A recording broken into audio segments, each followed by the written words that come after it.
One of the fascinating things, I think, about Jesus is that for an historical figure, we actually know a great deal about the places he lived in and the kind of ways that he spent his time.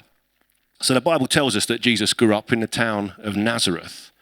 But then later in his life, Matthew's gospel tells us that leaving Nazareth, Jesus went and lived in Capernaum, which was by the lake. Now, where is Capernaum? Well, it is indeed by the lake. If you've got good eyes this morning, you'll see there's a little town, a red dot, at the top of this lake here. This is Lake Tiberias, as it's known, or otherwise known as the Sea of Galilee. And Capernaum is a town located in the north on the shore there. Jesus did indeed live by the lake. Indeed you can, and I know some here have. You can visit the ruined remains of the town of Capernaum today. And for those Time Team archaeology lovers among us, it really is a cracking town with lots to see. So there are remains of a 4th century synagogue there. But this 4th century one with the pillars and so on is actually built on the same site as the synagogue which would have been there in Jesus' day. So here's a wall of that more modern, 4th century synagogue, but you can see the black stones underneath the white ones. That's the original wall, the black stones, of the synagogue that we know from the Bible that Jesus actually went to. So this would have been his home synagogue in Capernaum. As well as a synagogue, though, there are all sorts of series of small walls, a lot of ruined walls, or more accurately, walls of homes, again from Jesus' time, since people in Jesus' day lived in joined-up houses with rooms attached to your neighbour's house and so on, a bit like our terrace houses, or a bit more like perhaps a retirement block or something today. You'd have your neighbour's wall would be one that you shared with your own house. And just to give us an idea of what that might have looked like, there's an artist's impression of what Capernaum would have looked like perhaps in Jesus' day, again beside the lake, but with various houses very close together, some joined together. Now, given that we know that Jesus moved to Capernaum, we know that he must have lived somewhere in this town, in these remains. Most likely in a house, like the ones that we can see, where all that's left are sort of base walls. And who knows, we don't know which house Jesus lived in, but could have been the one we're looking at on the screen. We just don't know. There's a series of different homes. We could be looking at Jesus' home right there. Who knows? But there are loads of events in the Bible which are recorded in the Gospels of Jesus' life that happened in Capernaum.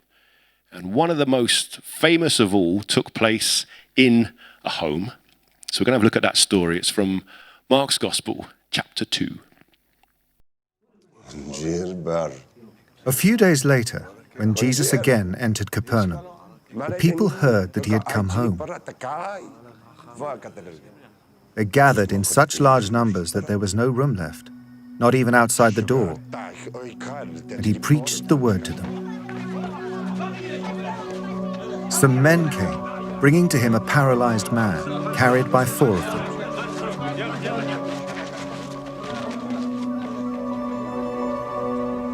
Since they could not get him to Jesus because of the crowd, they made an opening in the roof above Jesus.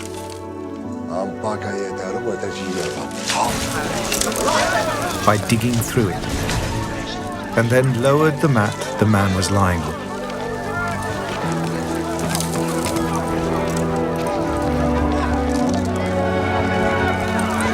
When Jesus saw their faith, he said to the paralyzed man, "Son, your sins are forgiven."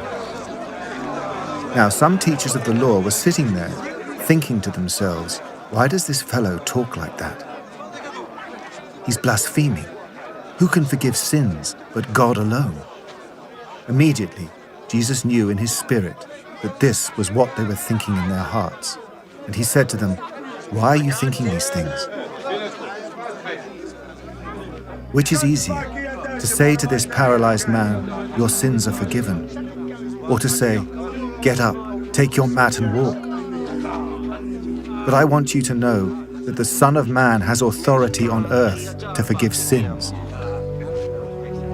So he said to the man, "I tell you, get up, take your mat, and go home."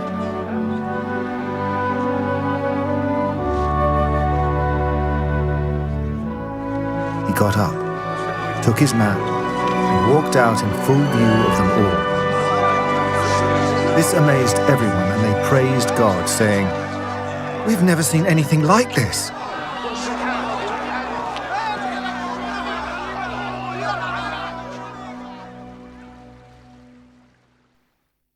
It's a good story. And Jesus heals this paralyzed man, lowered down through the roof that his 4 friends had broken through. And it's a pretty spectacular, a pretty memorable miracle. But there's a couple of details perhaps that are worth noticing at the beginning of the story. It kicks off like this. It says, when Jesus again entered Capernaum, the people heard that he had come home. So many gathered that there was no room left, not even outside the door, and he preached the word to them. Now, as you read that, I don't know what you reckon, but I think it kind of implies that it's Jesus' house in which all this takes place, which puts a bit of a different perspective on it, I think, as a story. So that means that it is Jesus' home that is full of people, so much so that they're crowding outside the door. You know, Jesus had basically said, "Come on in, come one, come all, come on in to my house." And it's clear that in Jesus' hospitality, he's invited some of the teachers of the law to be there as well, even though they're the ones, as we saw, who were constantly critical of him. Indeed, they're even described as sitting there. And given all the crowds, it kind of indicates that Jesus has treated them with respect by offering them somewhere to sit despite all the crowds and despite knowing they were really out to get him. But then best of all, if this is Jesus' house, then it's Jesus' roof that is being broken through in order for this paralyzed guy to reach him. And yet, how does Jesus react? Does he do as I and maybe you would? Does he say, "Well, what are you doing? What are you doing?" No, he doesn't kick up a fuss, being all house proud. Instead, it seems he understands that there are more important things in life than bricks and mortar. And instead, he accommodates these friends and their paralyzed mate. No moaning, no grumbling. Instead, his words are full of compassion for this roof crasher. He said, "Son, your sins are forgiven." Your sins are forgiven. The sins of breaking through his roof, maybe? I don't know. I don't think so, though, actually. You see, it may well be that by forgiving this man's sins, Jesus was freeing him from whatever guilt he was carrying in life. Guilt which may, in some sort of deeply psychosomatic way, have been having a physical effect on him. Perhaps his guilt that he was carrying weighed him down so heavily that it kind of paralyzed him in some ways. Now, that's not to say that Jesus can't heal genuine physical needs. He does that all the time in other miracles in the Gospels. But here, I wonder if Jesus' welcome of this guy into his home and his assurance of forgiveness of whatever guilt this guy was needlessly carrying, maybe as Jesus kind of indicates in talking to those teachers of the law, maybe that is the real miracle here, enabling this guy, this forgiven guy, to get up, take his mat and walk out. Importantly, it seems, in full view of everyone. In fact, he's in full view. It's not only evidence that he had indeed been healed, but it suggests he walked out differently than the way he came in. He walked out with his head held high, knowing that Jesus had welcomed, accepted, forgiven, and healed him. And as it concludes, no wonder everyone was amazed at Jesus and praised God, because he treated this guy with extraordinary kindness and grace and love.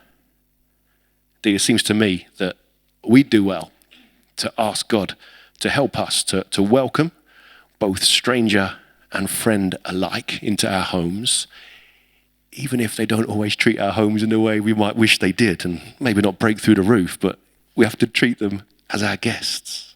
We welcome people perhaps into our friendship circles. We welcome people into our church life.